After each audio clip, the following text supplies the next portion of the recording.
Hello everyone and welcome to the channel. I'm Emmanuel, I'm an airline pilot, and today I want to clear up with a common misconception amongst flight simmers once and for all.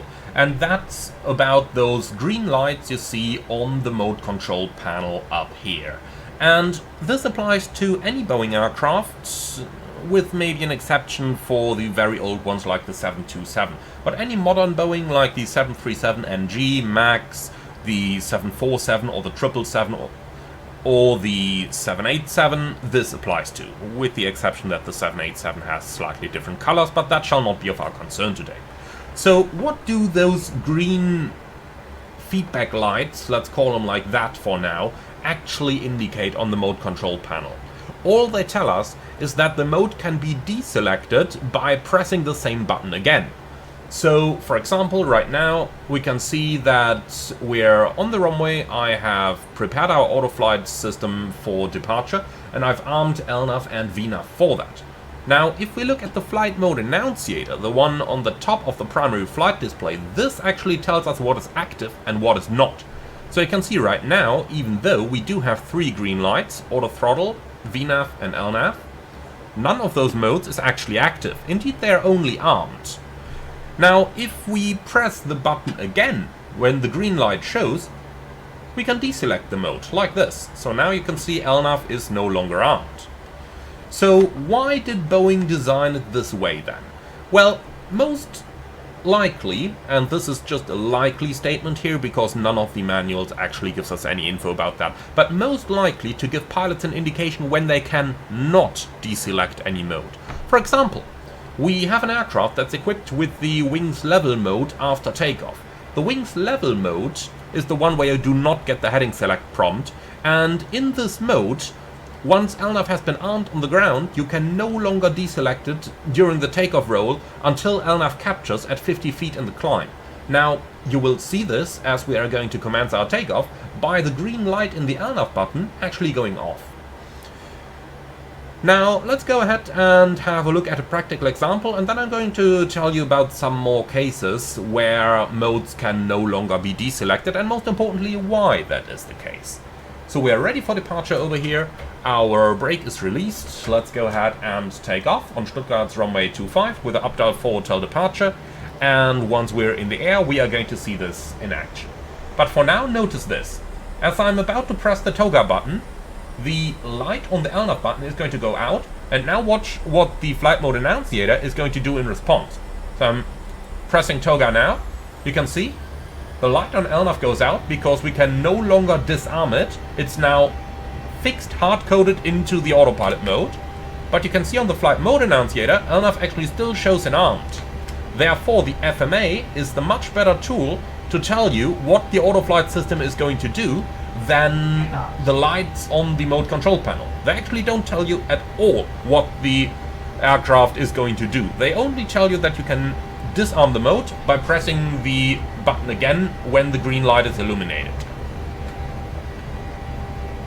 Alright, so let's go ahead and rotate over here, and then we are going to have a look into how the system is going to behave in flight.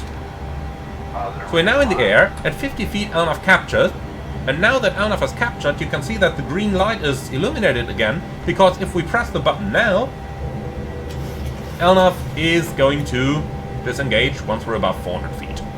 So here we go, now LNAV is simply disengaged.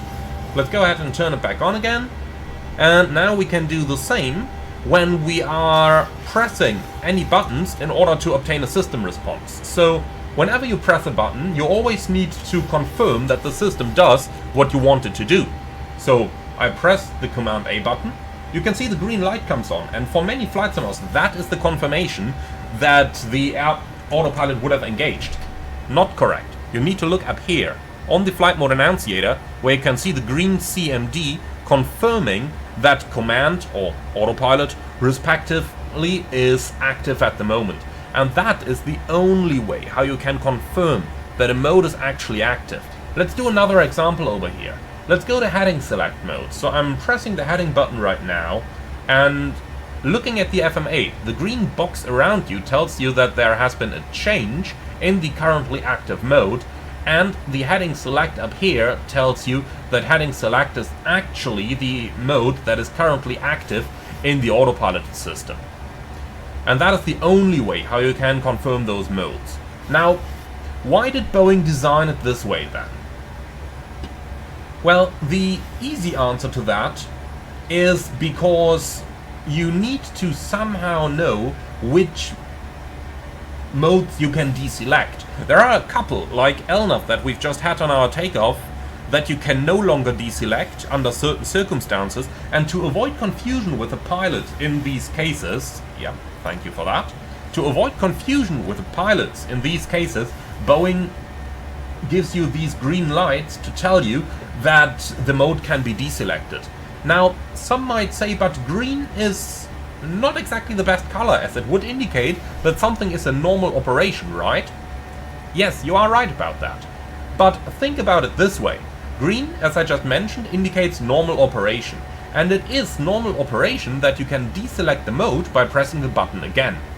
To give you another prominent example of a button where the light is going to go out even though the mode is still active, that's the approach mode. If you're flying an ILS, once you have captured both the localizer and the glide slope, you can no longer deselect approach mode by pressing the button again. Much rather, to get out of the approach mode, you have to deselect the ILS frequencies or disengage the autopilot and turn off both flight directors. Those two ways are going to get you out of the approach mode of the autopilot, but you cannot get out of it by pressing the button again. For this reason, as soon as localizer and glide slope are showing active on the FMA, the light on the approach button is going to go out because you can no longer deselect it. But some flight simmers do have a tendency to get confused about that because they think that the actual approach mode would have disengaged. That is of course not the case. You can see whichever mode is active by looking at the top of your primary flight display, which is the so-called flight mode annunciator.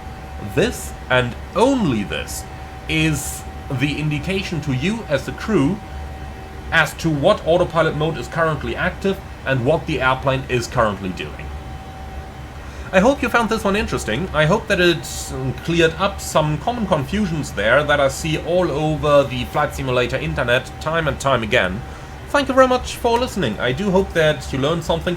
Give me your feedback in the comments below, and with all of that out of the way, all I can say is thank you very much for watching. If you liked the video, be sure to like on YouTube as well, as it does really help out the channel. Comment to let me know what you think about it, and subscribe if you're up for more. And finally, if you really love what I'm doing on this channel, I would appreciate a small donation through the Buy Me a Coffee link in the video description below. In the meantime though, thank you very much for watching, and I'm looking forward to see you all again on the next one.